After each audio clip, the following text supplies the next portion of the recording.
Okay, we're over at go-to-math.com. Click on the algebra. Let's go down to division of polynomials. And I believe we're looking at, I think 2.1. 2.1. I hope that's what we're looking at. That's what I'm looking at, I guess.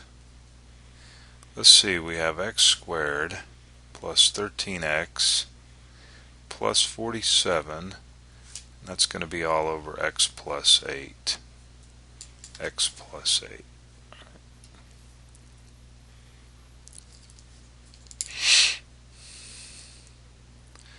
So we have x squared plus 13x plus 47, and that's all over x plus 8. Alright, so we'll take our divisor, write it out over here, and then we take our dividend and write it inside. Notice we won't need any placeholders here. We got an x2, x1, and x0, I guess technically you could say, and plus 47. Alright. So x goes into x squared, you're left with an x. Remember, the way to think about this is you have an x squared over x, right? So this is your x squared, this is your x, and if you were to simplify this down, which you should know how to do that by now, we'd just be left with an x. Okay, and then what we're going to do is multiply this x times x, and you get x squared, and then x times 8, and you get 8x. And we want to go minus, so x squared minus x squared is 0, and then of course we will change that to a minus here, and so you have 13 minus 8 is 5x. Is that right? We'll go ahead and bring that 47 down.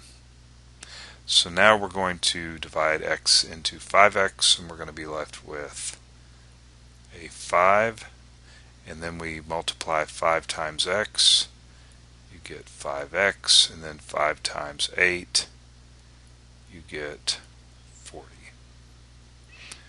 Okay. So then we do it again, minus, and then that turns that to a minus, so that's 0, and then we have 47 minus 40, which is 7. Okay, so we're going to write the, basically, this is part of the quotient, x plus 5, and then plus 7, the remainder over the divisor, and that's going to be 7 over x plus 8. Now to check to see if this is actually equal to our original up here, you would simply do this. You would take the, I'm going to do some different colors here.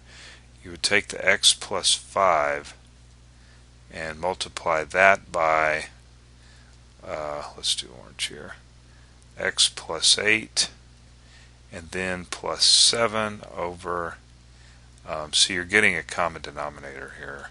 What's going on really? Right, and then combine both these fractions. But